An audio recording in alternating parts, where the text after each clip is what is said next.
Welcome back viewers. मैं हूं doctor पापिया begonia. पिछले एक साल से हम लोग कोविड-19 का सामना कर रहे हैं। एक लहर ख़त्म हुई, फर्स्ट वेव ख़त्म हुआ, देन अब सेकेंड वेव आ गया। सेकेंड वेव बहुत ख़तरनाक तरीके से पूरे देश में फैल रहा है और बहुत ज़्यादा लिथलिटी और डेथ रेट भी सामने आ रही है। अब सबके दिमाग में ये सवाल है कि ये कितनी लहरें आएगी, कब तक आती रहेगी? क्या सेकेंड के बाद थर्ड वेव भी आएगी? और अगर थर्ड वेव आएगी तो कब तक आएगी, कितना खतरनाक होगा? क्या ये बच्चों पे भी अफेक्ट करेगी? जो हम वैक्सीन ले रहे हैं, क्या वैक्सीन हमको वो थर्ड वेव से बचा पाएगी? ऐसे बहुत सारे सवाल हैं। तो आज मैं इस सेशन में इसी के बारे में बातचीत करना चाहूँगी। मैं इसको साइंटिफिक रिसर्च डेटा और कुछ हिस्टोरिकल फैक्ट के साथ कंपेयर करना चाहूँगी, जिससे कि आप खुद ही डिसाइड कर पाएंगे कि थर्ड लहर आने के कितने चांसेस है या फिर उसकी गंभीरता, इसकी फेरोसिटी कितनी ज़्यादा हो सकती है। तो इन सब सवालों के जवाब के लिए इस वीडियो को आखिरी तक देखिए। If you like the content, please do subscribe, like and share. तो सबसे पहले बात करते हैं कि फ्लू पेंडेमिक्स में ये फेजेस क्यों होते हैं, वेव्स क्यों आते हैं। वेव्स को समझने के लिए हमें ये समझना होगा कि वायरस जो है उसका अल्टीमेट टारगेट क्या है। कोई भी वायरस, कोई भी माइक्रो ऑर्गेनिज्म होता है, उसका अल्टीमेट टारगेट होता है सर्वाइवल। जैसे हमारा भी टारगेट है कि सर्वाइवल, जिंदा रहना। और माइक्रो ऑर्गेनिज्म अपनी सर्वाइवल के लिए एक होस्ट ढूंढता है, एक परफेक्ट बॉडी चाहिए जिसके अंदर वो ग्रो कर सके। तो जैसे फ्लू पेंडेमिक्स होते हैं, तो फ्लू वायरसेस ह्यूमन होस्ट के अंदर ग्रो करते हैं और उनका एक ही टारगेट होता है कि हर एक होस्ट को वो इन्फेक्ट करे और तब तक इन्फेक्ट करते जाए जब तक कि इन्फेक्ट होने के लिए कोई बचे ही ना। There is no one left to be infected. That means पहले इस तरह से इन्फेक्शन रेट बढ़ता है, पीक आता है, देन वैली आता है। और ये पीक और वैली हम किस तरह से जज करते हैं? दैट इज इंसिडेंस रेट या केस रेट्स, कितने लोग इन्फेक्ट हो रहे हैं, पॉजिटिव आ रहे हैं। तो हमने ये देखा कि कोविड में हमारा ये जो करंट टाइम है उसमें सेकेंड फेज चल रहा है। फर्स्ट फेज इस तरह से बढ़ता गया, केसेस बढ़ते गए, देन एक पीक के बाद, एक पर्टिकुलर ड्यूरेशन के बाद वो केसेस नीचे आते गए। तो इनिशियली जब एक वायरस आता है, वो एक व्यक्ति से दूसरे व्यक्ति, दूसरे से तीसरे व्यक्ति, इस तरह से स्प्रेड होता जाता है। और उसकी स्प्रेडिंग कितने लोगों में, एक व्यक्ति कितने लोगों को इन्फेक्ट कर सकता है, उसके ऊपर डिपेंड करता है उसका रिप्लिकेशन नंबर। जैसे कोरोना वायरस में वो replication number is between 2.5 to 3.5। That means एक इन्फेक्टेड व्यक्ति 2, 3 या 4 व्यक्ति को इन्फेक्ट कर सकते हैं, या फैमिली में हो तो पूरे फैमिली को इन्फेक्ट कर सकते हैं। इन्फेक्ट करते जाते हैं एक पर्टिकुलर वल्नरेबल पॉपुलेशन को, जिस पॉपुलेशन को वो वीक समझता है और आसानी से जिनके बॉडी में एंटर करके उसमें ग्रो कर पाता है। तो बढ़ता जाता है केसेस। एक पीक तब आता है जब उसको वल्नरेबल पॉपुलेशन बहुत ज़्यादा नहीं मिल पाती है। दैट मीन्स एक पॉपुलेशन में 60 to 70% जो पब्लिक है उनमें हार्ड इम्यूनिटी आ जाना या उनमें एंटीबॉडी डेवलप हो जाना, जिसके वजह से जो एक व्यक्ति 3 व्यक्ति को इन्फेक्ट कर रहा था, वो 3 परफेक्ट होस्ट उसको मिलना बंद हो जाता है। तो एक व्यक्ति को, या एक व्यक्ति वहीं पे स्टॉप हो गया। इस तरह से उसकी पीक धीरे धीरे नीचे आ जाती है। और उसके साथ में जो हम प्रिवेंटिव मेजर्स अप्लाई करते हैं, जैसे सोशल डिस्टेंसिंग, मास्क यूज़ करना, हैंड वॉश, सैनिटाइज़र, वो सारे स्टेप्स, एंड स्पेशली लॉकडाउन, जिसमें कि हम कम्युनिटी स्प्रेड को रोक देते हैं, जिसके वजह से वो मल्टीप्लिकेशन जो है, चेन ब्रेक हो जाता है। तो ऑब्वियसली वो वेव धीरे धीरे नीचे आ जाता है। तो आपने देखा होगा जब एक वेव नीचे आता है, वैली पे आ जाता है, तो इन्फेक्शन कभी ख़त्म नहीं होता। एक सतह के नीचे, under the surface, minimum rate में इन्फेक्शन चलता रहता है। तो जो लास्ट पीक सितंबर अक्टूबर में लास्ट ईयर ख़त्म हो गया था, फर्स्ट पीक, तो उसके बाद इन्फेक्शन कभी ज़ीरो नहीं हुआ था। एक सब लीदल कंसंट्रेशन में चलता रहा। देन फिर से अभी मार्च एंड में फिर से शुरू हो गया, सेकेंड वेव आ गया। मे बी दूसरे अलग अलग रीजन में थोड़ा टाइमिंग अलग अलग हो। अब सवाल ये कि दूसरा वेव क्यों आया। तो जो 2 कारण उसको रोकने के लिए है, वो दोनों कारण फिर उनको बढ़ाने के लिए भी रिस्पॉन्सिबल होता है। पहला तो हमारा जो प्रिवेंटिव मेजर है थोड़ा सा वो लूज पड़ जाता है, हम लोग प्रिकॉशन लेना कम कर देते हैं, बाहर आने लगते हैं, कम्युनिटी प्लेसेस में जाने लगते हैं।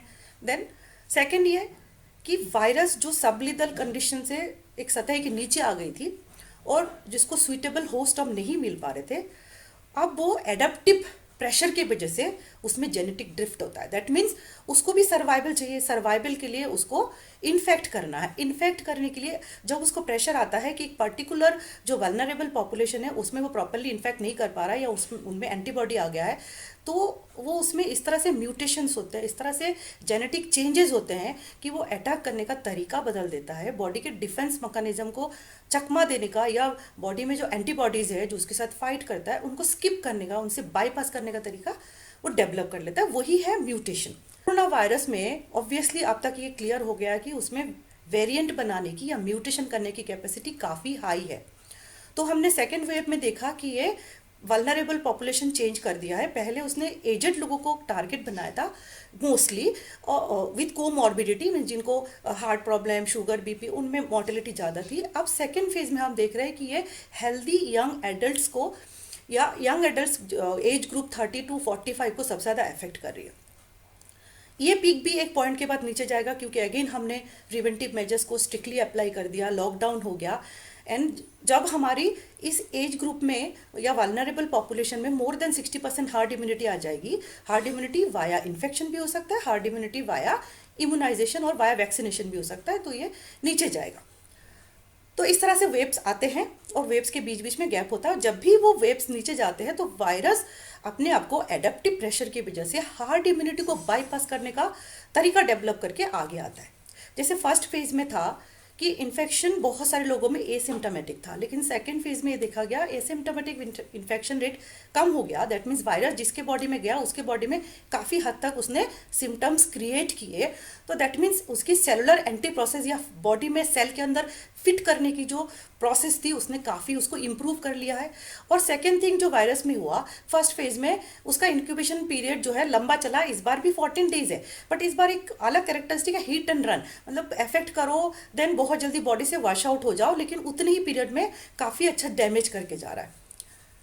तो अब ये देखते हैं कि बाकी जो अदर फ्लू पैंडेमिक्स प्रीवियसली हुए हैं उनके साथ कोरोना पैंडेमिक का क्या सिमिलरिटी या क्या डिफरेंसेस है। तो अगर आप नॉन फ्लू हिस्ट्री बोलेंगे, फ्लू पैंडेमिक हिस्ट्री बोलेंगे, तो बहुत सारे पैंडेमिक्स हुए हैं प्रीवियसली। जैसे 1889 से 92 के बीच में एक पैंडेमिक हुआ जिसके बारे में रिकॉर्ड बहुत कम है। देन सबसे इम्पॉर्टेंट जो पैंडेमिक हुआ जिसने बहुत लार्ज अमाउंट में ह्यूमन लाइफ्स को ख़त्म किया वो है स्पेनिश फ्लू, जो कि 1918 से 1920 के बीच में हुआ, नियरली 2 ईयर्स तक वो चला। देन स्वाइन फ्लू आया, स्वाइन फ्लू भी करीब करीब 18 मंथ तक चला। तो जो स्पेनिश फ्लू आया था उसमें भी 4 वेव्स आए थे और जो स्वाइन फ्लू हुआ था उसमें 2 वेव्स आए थे। स्पेनिश फ्लू और कोरोना पैंडेमिक में काफ़ी सिमिलरिटी है क्योंकि उसमें भी 4 वेव्स आए थे, वो भी प्रेफरेंशियली रिस्पायरेटरी और लंग डैमेज की वजह से पर्सन की डेथ होती थी। तो अब मैं थोड़ा सा स्पेनिश फ्लू के हल्का सा उसका हिस्ट्री बताती हूँ। जो स्पेनिश फ्लू उसका नाम पड़ा, असल में हुआ तो वो पूरे दुनिया में था, हर एक कंट्री उससे अफेक्टेड हुई थी, लेकिन वो फर्स्ट वर्ल्ड वॉर का टाइम था तो बहुत ज़्यादा मीडिया पे रेस्ट्रिक्शन था। स्पेन जो था एक न्यूट्रल कंट्री थी जिसकी वजह से प्रेस में रेस्ट्रिक्शन नहीं था। तो सबसे पहले जो वायरस आउटब्रेक या पेंडेमिक की खबर स्पेन से आने शुरू हुई, दुनिया को पता चला, तो लोगों ने उसका नाम स्पेनिश फ्लू रख दिया, जबकि उसका ओरिजिन बहुत ज़्यादा क्लियर नहीं है। कुछ लोग बोलते हैं कि हाँ ये शायद इटली से स्टार्ट हुआ। तो स्पेनिश फ्लू का जो कंडीशन था फर्स्ट फेज में उसने अफेक्ट किया aged people and children, 2 age group को अफेक्ट किया, मतलब वेरी लेस एज के person childrens and less than 12 years, then geriatric person, aged person. और माइल्ड था सिम्टम, डेथ रेट्स कम थी और इन्फेक्शन जो है थोड़ा लंबा चलता था लेकिन पर्सन रिकवर हो जाते थे। सेकेंड फेज आया नियरली 5 मंथ्स बाद। सेकेंड फेज में बहुत ज़्यादा हाई लिथलिटी, सीवियर लिथलिटी, एंड अब वल्नरेबल ग्रुप था हेल्दी यंग एडल्ट्स। तो just after the first world war जो सारे सोल्जर्स थे वो अपने अपनी कंट्री में लौट रहे थे, बहुत क्राउडेड शिप्स थी और बहुत ज़्यादा ट्रांसपोर्टेशन की कंडीशंस अच्छी नहीं थी, तो बहुत हाई रेट में वो उस कंडीशन में स्प्रेड हुआ। और फर्स्ट वर्ल्ड वॉर में जितने सोल्जर्स की डेथ नहीं हुई उससे ज़्यादा डेथ पेंडेमिक की वजह से हुई। जैसे यूएस में, जर्मनी में ज़्यादा सोल्जर्स पेंडेमिक के बारे में वजह से डेथ हुई, ना कि वर्ल्ड वॉर के एग्जैक्टली वर्ल्ड वॉर वन के टाइम पे। तो आप देख सकते हो कितना ज़्यादा उसने अपनी पॉपुलेशन ग्रुप को चेंज कर लिया। और उसका जो सिम्टम था वो लंग में फ्लूइड फील कर देता था, oedema, inflammation and haemorrhage, internal bleeding, और साथ में लंग में पानी भर जाना, फ्लूइड भर जाना, और पूरी बॉडी ब्लू पड़ जाती थी, ग्रेइश ब्लू पड़ जाती थी, और immediately with in hours, with in days person की डेथ हो जाती थी। फिर सेकेंड फेज खत्म हुआ तो थर्ड फेज आया, वो भी नियरली 5 to 6 मंथ बाद आया। वो थर्ड फेज जो था वो फर्स्ट फेज से ज़्यादा खतरनाक था, लेकिन सेकेंड फेज से कम खतरनाक था, तो दोनों के बीच में था, फर्स्ट और सेकेंड के बीच में। देन अगेन 6-7 मंथ बाद लास्ट एंड फोर्थ फेज आया, जो कि आइसोलेटेड एरियाज में आया, बहुत ज़्यादा वाइड स्प्रेड नहीं था और बहुत ही कम लिदलिटी वाला था। अगेन अगर हम स्वाइन फ्लू के साथ देखें, स्वाइन फ्लू में 2 फेज आए थे, दोनों फेज में लिदरिटी रेट नियरली बराबर था। ऐसा कुछ स्पेशल वल्नरेबल पॉपुलेशन नहीं था कि फर्स्ट फेज में अलग पॉपुलेशन, सेकेंड फेज में अलग पॉपुलेशन। एक पर्टिकुलर 7-8 महीने की गैप में 2 फेज आया, लेकिन दोनों फेज में कैरेक्टरिस्टिक करीब सेम थी। तो हम ये देख रहे हैं कि यहाँ पे स्वाइन फ्लू के साथ इसका काफ़ी डिफरेंस है। तो क्योंकि स्पेनिश फ्लू के ऊपर वेरिएंट, म्यूटेंट का डेटा, इन्फेक्टिविटी का डेटा अवेलेबल नहीं है, तो हम उसको कंपेयर करते हैं स्वाइन फ्लू के डेटा के साथ। 4 इम्पॉर्टेंट फैक्टर होते हैं कि कितना ज़्यादा स्प्रेड करेगा डिसीज़, उसको डिटरमिन करने के लिए। सबसे पहला जो फैक्टर है, कितना इंसिडेंस रेट है, मतलब कितने लोगों में हो रहा है। तो ऑब्वियसली हम देखते हैं कि स्वाइन फ्लू जितने पॉपुलेशन को इंसिडेंस या अफेक्ट करती थी, उससे ज़्यादा 4-5 टाइम्स, 10 टाइम्स ज़्यादा पॉपुलेशन को कोरोना अफेक्ट कर रही है। तो द इंसिडेंस रेट या इन्फेक्टिविटी रेट बहुत बहुत हाई है कोरोना वायरस का in comparison to swine flu H1N1। Then second आता है रिप्लिकेशन नंबर क्या है, मतलब एक व्यक्ति कितने व्यक्ति को स्प्रेड कर सकता है। स्वाइन फ्लू में ये 1.5 to 2.5, एक व्यक्ति को या 2 व्यक्ति को ज़्यादा से ज़्यादा इन्फेक्ट कर रही थी। लेकिन in case of corona virus एक व्यक्ति 3-4 या उससे भी ज़्यादा लोगों को अफेक्ट कर रही है। तो अब स्प्रेडेबिलिटी का कार बहुत जल्दी स्प्रेड हो रहा है, बहुत फास्ट स्प्रेड हो रहा है। देन आता है another important factor, that is case fatality rate, कि जितने लोग इन्फेक्ट होते हैं उससे ज़्यादा उसमें से कितने लोग फैटल कंडीशन में पहुंचते हैं या वेरी सीवियर कंडीशन में पहुंचती है, डेथ हो जाती है। ये भी कोरोना के केस में मोर देन 3.4 है, मतलब नियरली 3 to 4% लोगों की डेथ होती है, जबकि स्वाइन फ्लू के मामले में ये कम है। देन आता है हॉस्पिटल एडमिशन रेट। अगर हम स्वाइन फ्लू के केसेस में देखें तो इन्फेक्शन एंड हॉस्पिटल एडमिशन काफ़ी कम है।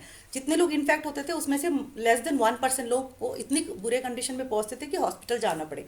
लेकिन यहाँ पे हम कोरोना के मामले में देख रहे हैं 15 to 20% लोग लास्ट में हॉस्पिटल में एंड अप होता है, और मे बी उसमें से 4 to 5% लोगों की डेथ हो जाती है। तो उससे अगर कंपेयर करें तो हमारी इन्फेक्टिविटी रेट इतना ज़्यादा है कोरोना में, थर्ड फेज आने के पूरे पूरे चांसेस है।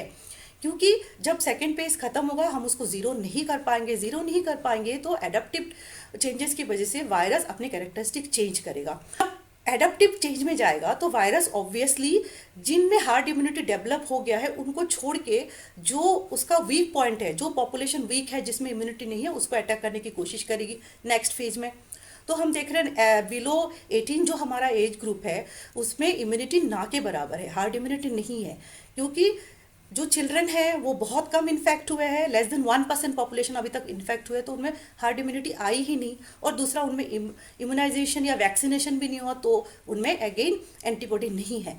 तो हम ये ऐसा कोई 100% नहीं है, बट वायरस की कैरेक्टरिस्टिक को देख के ऐसा लग रहा है कि ये थर्ड फेज में जो वीक पॉपुलेशन है वो है बिलो 18 जिसमें बिल्कुल हार्ड इम्यूनिटी नहीं है, उसको अफेक्ट करेगी। तो क्या एडल्ट्स और एजेड पीपल अफेक्ट नहीं होंगे? वो भी अफेक्ट हो सकते हैं, बिकॉज जो कोरोना के अगेंस्ट में हमारी एंटीबॉडी बनती है वो एंटीबॉडी एज पर दी लास्ट 1 year डाटा यह देखा जा रहा है कि एंटीबॉडी टाइटर 6 महीने से ज़्यादा नहीं रहती है। एंटीबॉडी जो हम प्री फॉर्म्ड एंटीबॉडी बनाते हैं after disease, after active Covid disease और आफ्टर वैक्सीनेशन, वो नियरली 6 महीने बाद धीरे धीरे कम होता जाता है और कभी कभी बहुत ही कम हो जाता है। तो दैट मीन्स वो व्यक्ति अगेन वल्नरेबल है। लेकिन क्या वैक्सीनेशन फ़ायदा नहीं करेगा? बिल्कुल करेगा, क्योंकि हमारी बॉडी में चाहे बना हुआ एंटीबॉडी कम क्यों ना हो जाए, हमारी जो बी लिम्फोसाइट का मेमोरी सेल है, जो कि एक्चुअली में याद रखता है कि ये कोरोना एंटीजन है, ये दुश्मन है और इसके अगेंस्ट में हमें एंटीबॉडी बनाना है, हथियार बनाना है, और वो मेमोरी हमेशा हमेशा के लिए हमारे जो मेमोरी सेल है बी लिम्फोसाइट में रहता है। तो जब भी बॉडी में दोबारा तिबारा एंटीजन आएगा, बॉडी दोबारा एंटीबॉडी बनाएगी, बट उसको थोड़ा सा टाइम लगेगा। तो that means first line of defence नहीं है, बना बनाया एंटीबॉडी मे बी 6 महीने 8 महीने बाद नहीं रहेगा, लेकिन हमारी मेमोरी सेल हमेशा उसको याद रखेगा। तो वैक्सीनेशन का फ़ायदा तो मिलेगा। लेकिन अगर हमको फुल वैक्सीनेशन का फ़ायदा चाहिए, अगर थर्ड फेज को हम बाकी में रोकना चाहते हैं, तो दैट मीन्स ये कि वायरस अपना म्यूटेशन करेगा, तो वो प्रिपेयर होकर आएगा, हमें भी प्रिपेयर रहना पड़ेगा। हमें ज़्यादा से ज़्यादा वैक्सीनेशन करना पड़ेगा, बिलो 18 एज ग्रुप में भी वैक्सीनेशन करना पड़ेगा। हमें जितने भी प्रिवेंटिव मेजर्स है उनको फॉलो करना पड़ेगा। अब बिलो 18 वैक्सीनेशन तो दूर की बात है, जो 18 प्लस है उसमें भी वैक्सीनेशन बहुत स्लो चल रहा है। वैक्सीनेशन की स्लो स्पीड को देखते हुए ऐसा लग रहा है कि आफ्टर 6 to 7 मंथ जब लग रहा है कि हाँ थर्ड फेज आने में उतना ही गैप काफ़ी होता है, क्योंकि हर्ड इम्यूनिटी की जो एंटीबॉडीज़ है वो पॉपुलेशन में काफ़ी कम हो जाता है, देन दोबारा वायरस अपने आप को इन्फेक्ट करने के लिए उसको एक्टिव पॉपुलेशन मिल जाता है। तो वो कंडीशन से पहले ही हमको पूरे पॉपुलेशन को आइडियली वैक्सीनेट कर देना चाहिए, लेकिन इस स्पीड में तो लग रहा है कि नहीं हो पाएगा। तो नहीं, ऐसा नहीं हो पाएगा तो थर्ड फेज अगेन काफ़ी खतरनाक हो सकता है। कि वैक्सीनेशन तो हमें लेना ही है और जल्दी से जल्दी लेना है, और सेकेंड फेज ख़त्म होने के बाद भी हमें अपनी प्रिवेंटिव मेजर्स को नहीं छोड़ना है, क्योंकि जिस तरह से कोरोना वायरस म्यूटेट कर रहा है बहुत ख़तरनाक तरीके से, वो एक वीक पॉइंट को, वीक पॉपुलेशन को ढूंढ रहा है, सेल एंट्री के तरीके और बेटर कर रहा है, साथ में कि किस तरह से हमारी बना बनाए एंटीबॉडीज़ या हमारे बना बनाए इम्यूनिटी को चकमा दे सके, उसका भी रास्ता वो ढूंढ लेता है। तो इसलिए सेकेंड वेव के बाद हमें थर्ड वेव के लिए भी प्रिपेयर होना है, पैनिक नहीं होना है। हमें एंटीबॉडी टाइटर आप कभी भी बीच में मेजर कर सकते हो अगर आप वैक्सीनेटेड है, और 6 से 8 महीने बाद जिन्होंने 2 डोज ले लिया है, 6 से 8 महीने बाद अगर बूस्टर ले सके तो बहुत बेटर है। लेकिन हो सकता है गवर्नमेंट ऑफ इंडिया वो पॉलिसी लाए, क्योंकि US UK already 2 times vaccination लेने के बाद जो पीपल है उनको 6 या 8 महीने के बाद बूस्टर देने की तैयारी कर रही है। So viewers, thank you very much for watching this video. Stay online. I will be back soon with a new video. Subscribe, like, share. Stay safe, stay healthy. Bye for now.